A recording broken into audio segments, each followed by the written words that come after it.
And we are live eventually. Hello, everybody, and welcome to Forever Rugby on the Rugby Fan Forum, the first fan forum of the year, actually. It's been a while getting us going, but we know what we say at Forever Sports. We don't do anything half-assed, and we want to make sure we get this right. So, yeah, this will now be a weekly show happening at probably about 7:30 to 7:30, 8 o'clock every single Thursday. We will be adding more people to the panel. But tonight it is the Lonely Reza. Lonely Reza, how are you?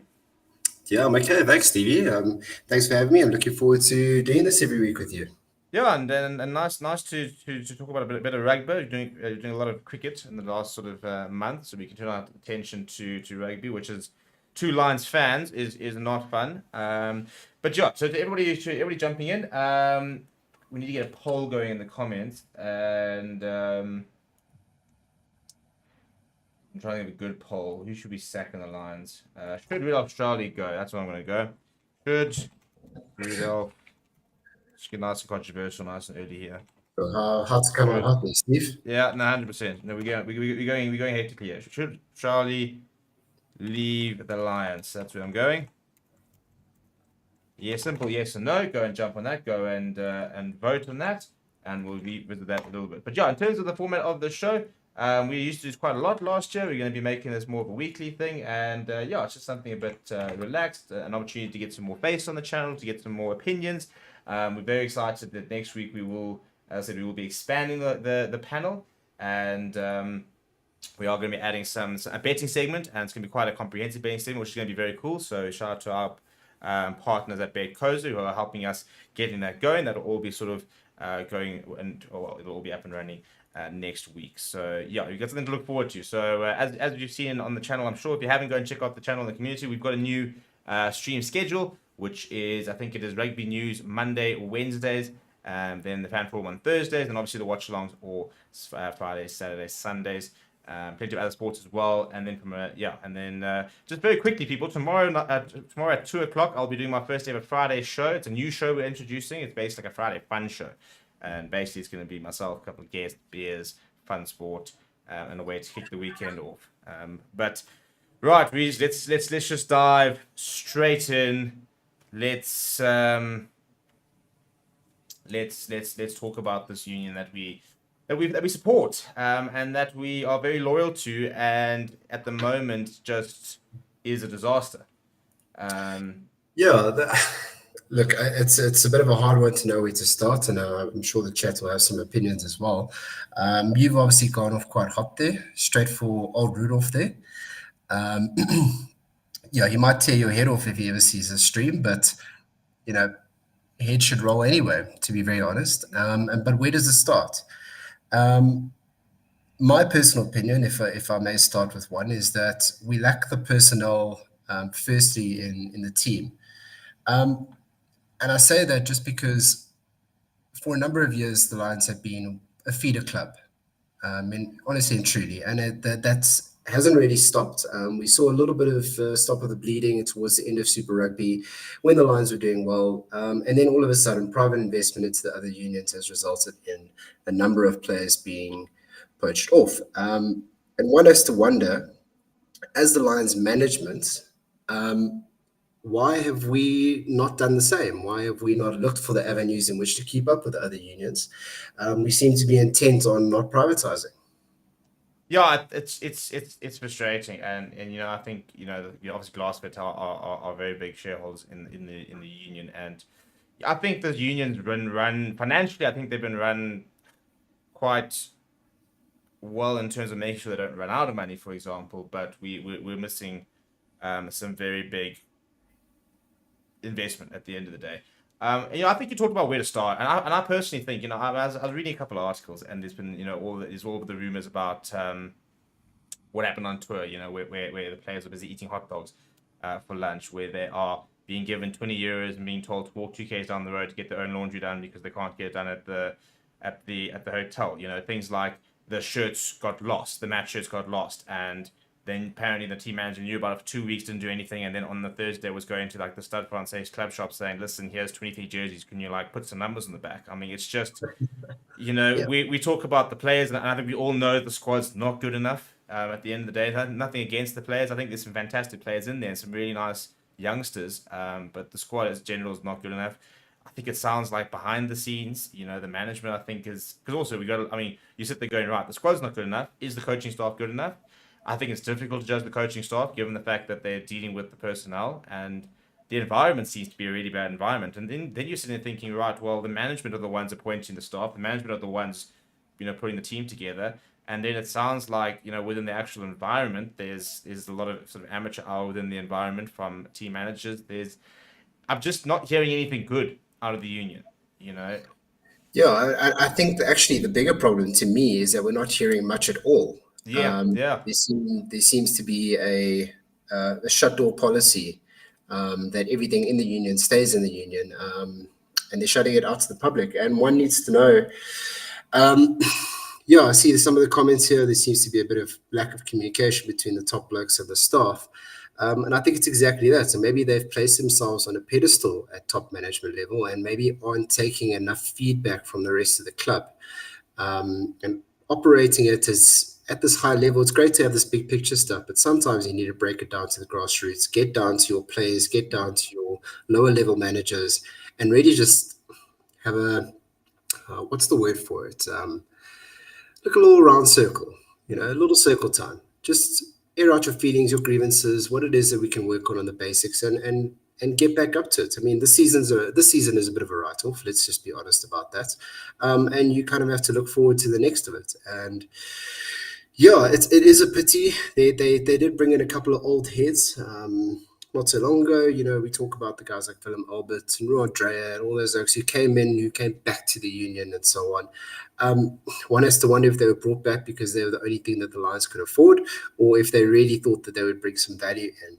Personally, it's very hard to see what kind of value they've brought in. They seem to be very focused on their social media, not to be that guy, but and not so much on their performances on the field. Yeah, it's just as you say, I think the lack of communication is a very good one, and it's small things.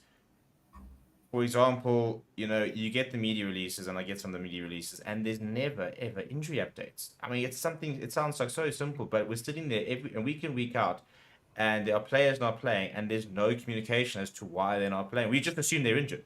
A certain player's not playing, and you sit there going, "Well, one of Manchester's injured." But I mean, you look at other clubs, and there's certain sides that when they release the team list, they'll go and literally and they'll list and they'll say these and with brackets, this is the injury, and we just don't know what's going on in the union. As I said, we don't even know which players are injured. We don't know what the financial situation is. We don't know, for example, are they looking for outside investment? Are we sitting there going, with for sale signs saying, listen, we need to get some, international investment, and if we're not, why aren't we? Yeah. The Sharks, I think, are maybe taking longer to get going than a lot of people would have liked, but there's definitely a plan there. And I think it's, for me, it's difficult to see how it doesn't work long term, because the structures are so solid, and whereas the Lions, it's just, yeah, we don't seem to know what's going. An interesting point because I got into something just so that, just on moving to the management a little bit. I want to talk a little bit about the coaching staff because this is where this whole article arose, where apparently the players were doing scorecards on the coaches, and apparently the strength and conditioning coach, I think it's Stefan. I don't want to get his name wrong. I think his first name's Stefan though. And then Ivan van Rooyen, the head coach, apparently they got really bad ratings. Apparently, Albert van Lingen, Albert van Lingen, he's in the comments.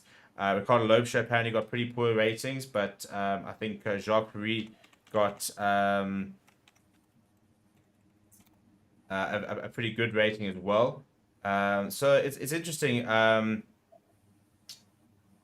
see who the players obviously back and stuff like that. Now I had a bit of a I had a Albert van den Berg, sorry, that's who got a pretty good ratings. Apparently, Albert van den Berg, I think it was Albert van den Berg and Jacques Fourie were backed, and they didn't know about Julian Reddinghays. Well, I struggle to see why anybody would rate Julian Reddinghays badly, given how well he gets that scrum working.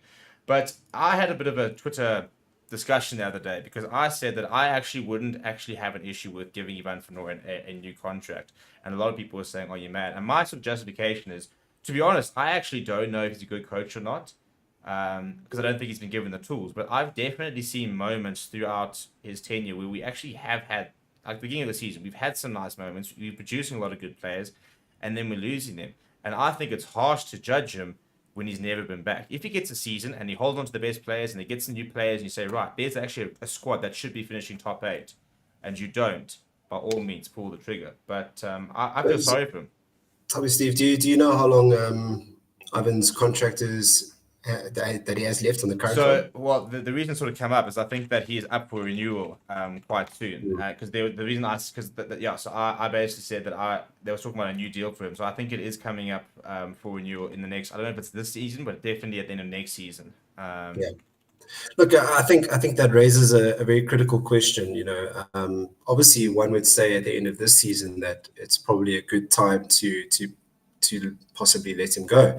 If he's got another season on his contract, I would say let it run out for now before we even talk about renewal. Or at least let the season come to an end, and then we can think about it. Because, as you said, I don't necessarily think he's a bad coach. I do think, though, that he has similar tools, if not better tools, than what Ackermann had when he was around, and therefore it's very hard to draw those comparisons because we're talking about different competitions, we're talking about a new team, of course. So it's we're not comparing lemons with lemons, but there is a lot to be said about the fact that it's not a totally different environment.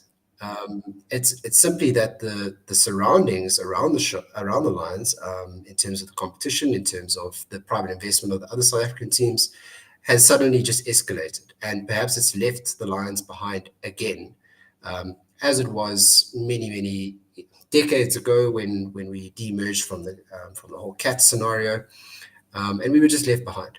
And it's become that again. And obviously, as a Lions fan, we're concerned that how long does this last for? Because the last time it lasted for about 12 years. Yeah. So do we suck it up for another year and say, okay, let's give them a chance? Or are we calling in the big guns? And where do we start? Do we chop Ivan right now? Yeah, look, so Joffrey, I know, has signed a new 2-year deal, so he's not going anywhere. And the biggest question for me, I suppose, is it's one thing going and saying, right, okay, we're gonna Ivan van Rooyen, unfortunately didn't work out for you. We're gonna can you. Who can you go out and get as well? Because I always sometimes think we see this a lot in football where coaches and managers are fired because they want to go and get someone in particular, and then that falls through, and then you're sitting there going, ah, shit, now we have to go find somebody else who actually might not be an upgrade. And that would be my worry. If you've got someone lined up, if you've got somebody who is tried and tested, and you're like, listen, this is going to work, I think I'm with you. By all means, if as long, but there has to be a plan, and that's sort of my frustration. There's never ever seemed to be a plan.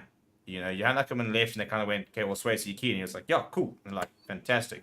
Then Swayze left, and they were like, who's left? Okay, Ivan, you keen? And he's like, yeah, okay, cool. Let me just give it to him. There was never. When was the last time?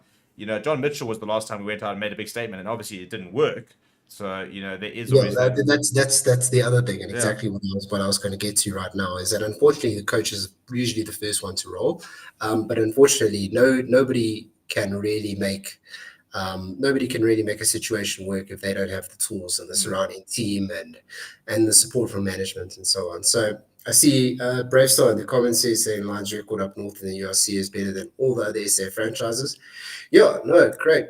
Cool stat. They're still in the, 2 off the bottom of the log. Yeah. And it's really unfortunate. And if you can't beat your neighbors and your neighbors are also beating everybody else, that's really what it is. Billionaires of Emirates must just buy the Lions.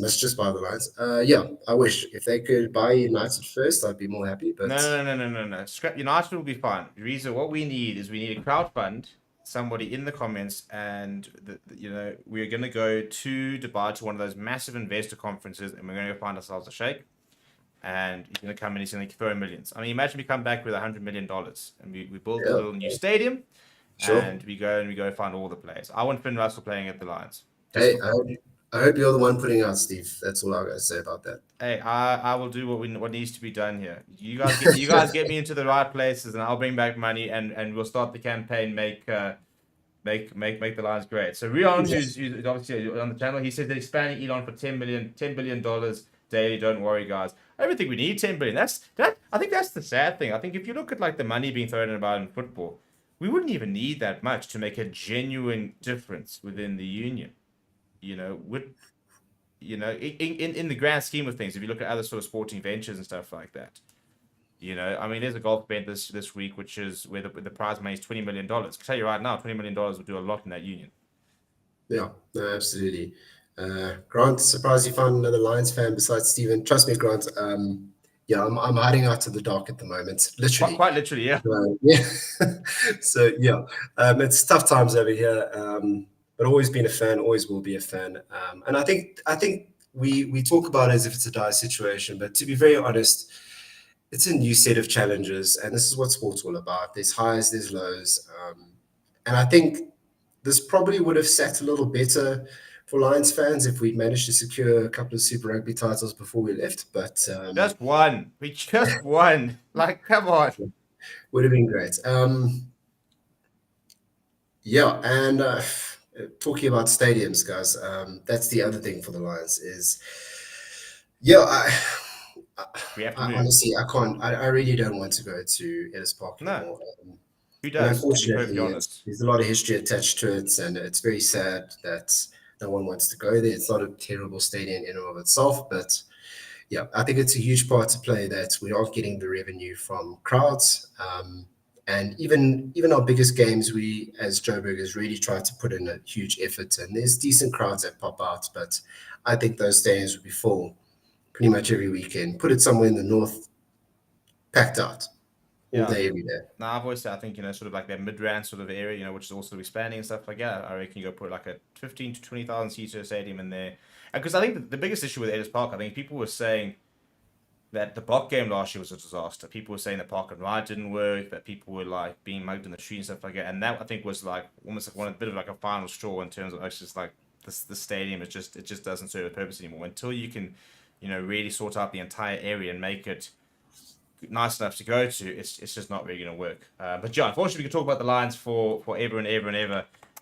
But before we get too invested and too upset, we will move on. There are two URC fixtures this weekend, and one of them is the Lions up against the Glasgow Warriors, and the Glasgow Warriors like any of their Scottish internationals. So, you know, I suppose there's an opportunity there. But yeah, probably the more important match is the Sharks are playing against an Ulster again, who do not have their sort of the international stars. However, the Sharks don't have the international stars because the Boks are currently in training camp.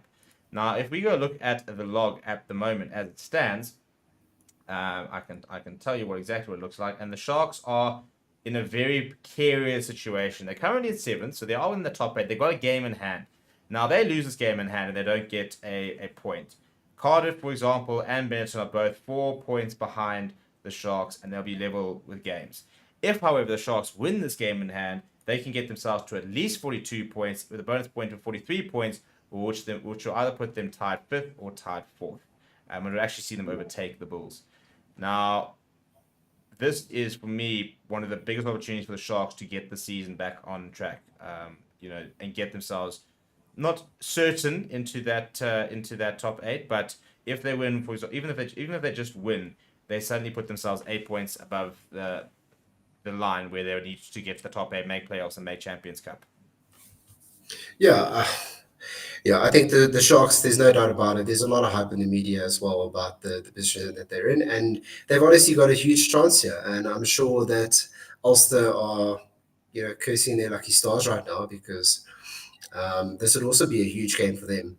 And unfortunately, they just don't have their internationals. And this has been a stacked Shark side, internationals or not, um, throughout. And quite frankly, they've got huge expectations on their shoulders, and one has to wonder how much that's going to play into it. Um, but I think probably a comfortable dub here. I hope so. I think they've got the motivation. They ran the Stormers close last weekend and showed a pretty good performance. I think that they should come away comfortably. If they don't, that's where the problems come in. I think then they're really struggling, backs up against the wall, and some questions as we are asking about the Lions will probably start being asked about the Sharks as well. Yeah, for me, I don't buy that because a lot of people complain about we don't have a box, but I don't actually buy that because as I said, if you look at the players they have, that they still have. Carly Sardi will start at tight head this weekend. Instituto will start at loose head this weekend, for example. Sigurd Mosinnoce Could very well be a Springbok right now. He's going to start this weekend, or at least be in the side. Dylan Richardson is a Scottish international. He'll be involved this weekend. You've got Pepsi Buthelezi, who's the potential future Springbok captain. He'll be involved this weekend. Grant Williams could be involved this weekend. You've got Curran Bosch, who's internationally captain, could be involved this weekend. Ryan Jansen-Rensburg, Francois Venter, April Fassi. Yeah, there's such a long list of superstars, or still in the side, even without, your Sidi Khaleesi's, Eben Etzebeth, Thomas Toys, etc. So I don't really buy the, it's the definition for me of first world problems when you're complaining about only having Ryan Jansen-Rensburg, Francois Venter, April Fassi, Curran Bosch, Grant Williams. Yeah, look, if you Sharks fans in the chats are unhappy that you only have Rowan Janssen van Rensburg, please give him back to us. Yeah, correct. And Carly Sardi, and even James Benter, just send them back our way. Just send them all back way. I mean, it's quite embarrassing, really, that there's not really that many native Italians, I should say, in that squad. But conversation for a different day, baby. Don't kill me. It is the EP Academy that sorts them out. But very quickly, before we move on to some Six Nations, quick fire predictions. Lions versus Glasgow. What are you predicting? Sorry, Steve, I lost you there for a second. Say again. Quick fire predictions. Lions versus Glasgow. Which way are you going? Glasgow. Glasgow by? I think by 10. Glasgow by 10. Right. Glasgow Warriors currently in fourth place. 42 points. A win for them would actually put them above Ulster into third. A bonus point win with them could actually put them up to 5 points behind the Stormers. So it could be a very big result for Warriors. And then Ulster versus Sharks. Quick fire prediction. Where are you going? Yeah, Sharks. I think pretty comfortably. I think probably by 12. By 12. Sharks by 12. Home advantage. Put themselves in the mix for even potentially a home playoff. So that's where we're going right. Let's turn our attention now to Europe. I'm being hassled here by all these flying flies. You can tell it's been hot today. It's just all those Bulls fans. Yeah. And let's go to the Six Nations, which returns this weekend. It's going to be very exciting. And for me, the big thing is obviously the big story that's been dominating the week and stuff like that is the Wales situation. Now, basically, if you haven't been following, Wales players were threatening to boycott. Started about last week Tuesday. It all sort of popped up. They were threatening to boycott because the Welsh Rugby Union and the Professional Rugby Board had put a hold on any sort of contracting for the foreseeable future. And that means that players, for example, whose contracts were coming up to an end in June, there was no recontracting, there were no negotiations taking place. And as a result, there was there was no sort of communication about what was happening. And also, there was no sort of financial deal which had been signed to basically say that there was going to be money and that they were going to be able to contract players. And that was where it all sort of started. Now, so there were lots and lots of meetings. And then yesterday there was a big emergency meeting. And basically the result of it is that a new financial agreement between the four Welsh regions, Cardiff, Dragons, Ospreys, and Scarlets, is going to be in place next week. It's basically like an emergency agreement. No, it's not going to be this long 6-year one. It's going to be like a here and now sort of agreement. They can start contracting players, which I think is important for the players because a lot of them are worried about. I mean, one player was saying that they play week in, week out. They're expected to go to the World Cup, and yet they don't have a contract past June. And that's both nationally and regionally, and this is now a sort of situation where you're an international rugby player for Wales starting week in, week out. That means you've got international interest. That means that Premiership clubs, top 14 clubs will want you, and you don't know what you should be doing. The big one for me is the fact that they have reduced the 60 cap test selection rule, where players play outside Wales have to have 60 international caps to be eligible. They've reduced that to 25 caps, and there's also an inclusion of a fixed contract alongside fixed variable hybrid contracts, 80% set in wage with 20% bonus payments. So there's opportunity for whilst I think a lot of contracts have gone down from a financial point of view, I think there are more sort of bonuses. But let's just talk about very quickly before we talk about the other fixtures, 25 cap rule versus a 60 cap rule.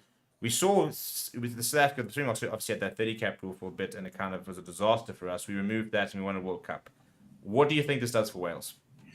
Yeah, it's a bit of a difficult one because no one really pays attention too much to international Wales players when they do the jump overseas, and it's probably just because of the 60 cap rule that's not really been an issue before, at least for them. Sorry, someone's backfiring in the background here, but anyway, so yeah, I wonder now. I think that the surprise is probably going to be more now and see how many players actually jump ship. The northern players historically don't really move all that much. They tend to generally stay within the northern teams. And yeah, so here we are sitting and wondering what kind of effect this will have on the landscape. What kind of teams outside of Europe might possibly be looking to pick them up. And yeah, as I say, historically speaking, I stand to be corrected, but not a lot of European players have done well when they've gone outside of Europe. So I don't particularly see this being a huge thing for the rest of the rugby landscape. I do think it's a big thing for the Welsh players themselves to have the option. And it's probably the way we should be going with every international team. Freedom of choice. And I think 25 games shows a strong commitment to your nation. I think it's a good limit. I think what did we have, 30, or did we also go 25? We just scrapped it completely after scrapped thing, yeah. A bit of a forced situation for us, not so much for them. But expand their horizons and get them out before they kind of lose their prime. One of the prime examples, Jamie Roberts, sorry, not Robertson. When he came down to the Storm, was well past his prime. Still put up a shift, but he really spoke quite highly of his experience playing outside of Europe and playing for a different environment and a different team. So on a personal level, good for them. Not so much, in my opinion, of an impact on the general landscape. Yeah, I think it can go one of two ways, and I think you got to be very clear about it, because I think also, for example, I don't think that Wales are really in a position to actually be able to sustain all four of those regions. There have been talks of dropping one, and I think that might strengthen their, because at the moment you look at the URC table, for example, and you've got Dragons in 15, Scarlets in 13, Ospreys in 12, and Cardiff in 9. All four Welsh sides, sitting outside that top 8. So I think that also, I think there might be a bit of a player exodus coming through. So you probably need to be looking at going down to 3 regions. But I think you got to look at the benefits. I think there's a lot of negativity attached to going outside and leaving and stuff. But I think you also got to look at the benefits. Somebody like a Cheslin Colby went overseas. He was playing great rugby down here. There's no doubt. But he went overseas and he came back a different player. He came back as one of the best players in the world. Now you've got somebody like a Will Rowlands, Joe Hawkins, who's a young player. Now he's going over. They're going to be playing in a different environment under different coaches, and maybe in a better environment. I'm not saying they're necessarily playing in better leagues. I think the URC is very strong, and the Champions Cup is obviously very strong. But I think they're now going to be playing with some different players, and I think that they'll be playing in stronger teams than the Welsh teams currently are, and I think that can do a lot of good for a lot of players. I think we're seeing how the Italians are all of a sudden really starting to lift their game, because they've got people like Paulo Gabizzi playing in the top 14, Stephen Barney playing in the Premiership.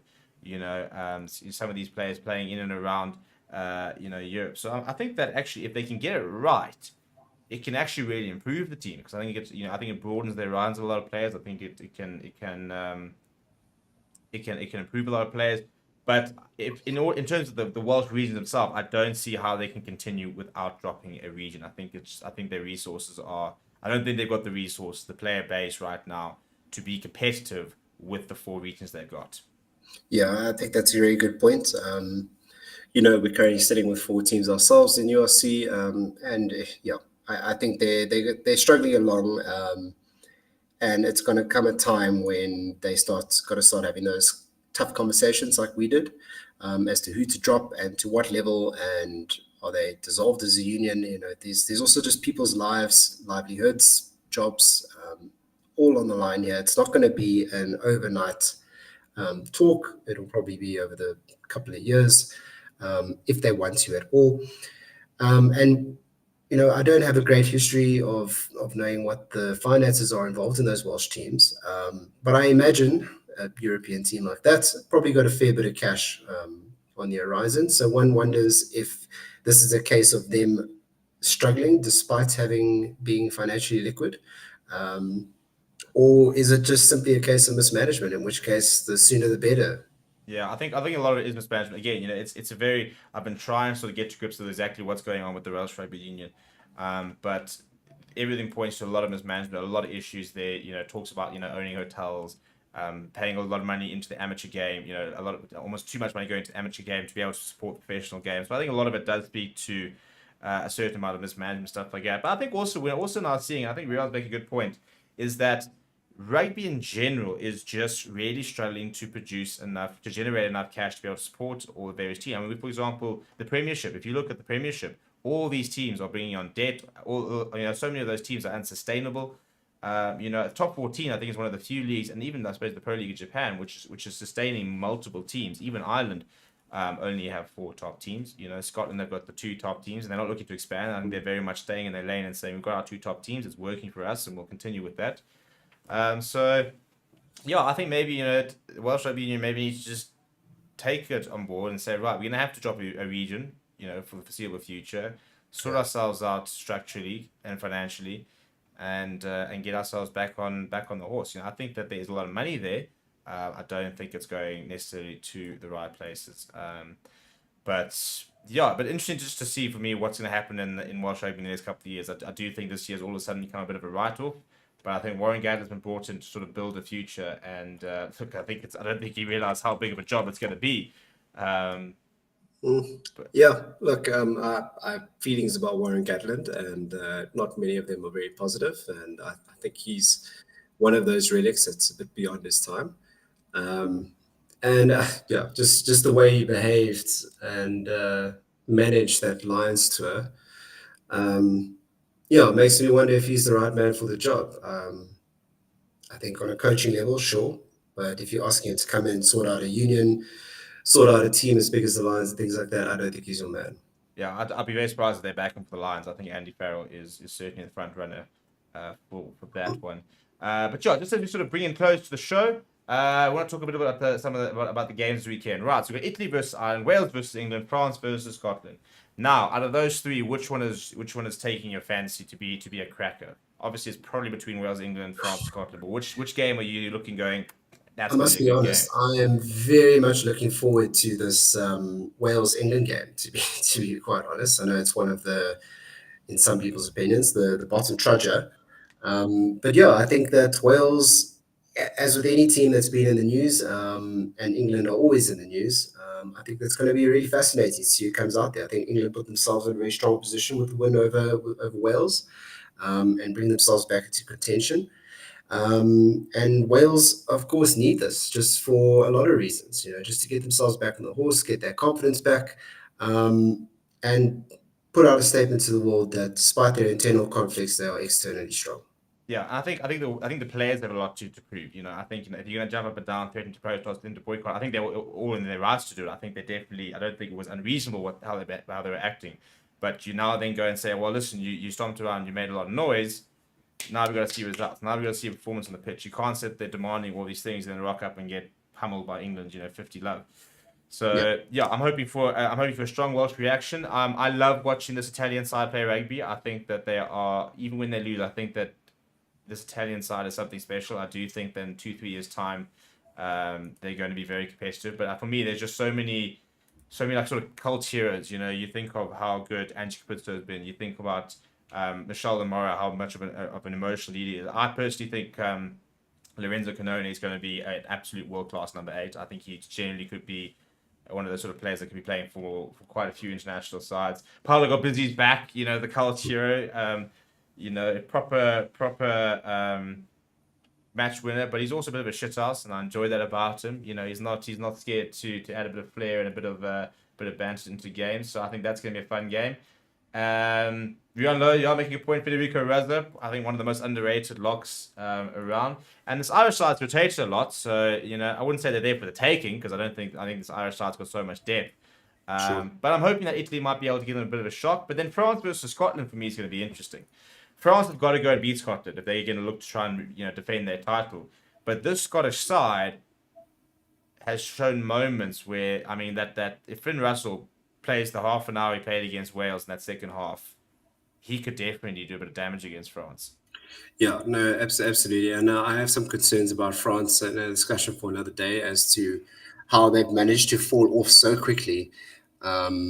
No, well, a fall off may be a strong word, but they definitely aren't reaching the heights that everyone was expecting of them. And yeah, I think that Scotland are great. Finn Russell is a mercurial talent, and one only hopes that he can replicate the form continuously and for longer periods of time. And yeah, like you said, what's your prediction on that game? Mine says France. Heart says, come on, the Scots. I'd love to see Scotland. I mean, imagine Scotland beat France, and the Grand Slam is 2 matches away from them. So I'm gonna go ballsy. I'm gonna go Scotland by 5. Yeah. Well, I think I'm with you on that, to be very honest. Truly, I think I'm with you there. I think between 5 and 10 points for sure. Right, Wales, England. Wales, England, as Someone's I got come power. back into the light, thank goodness. Now you can see my wrinkles in high def. Yeah, Wales, England. I think it's probably still a stretch too much for Wales. I'm going to go probably England by 15.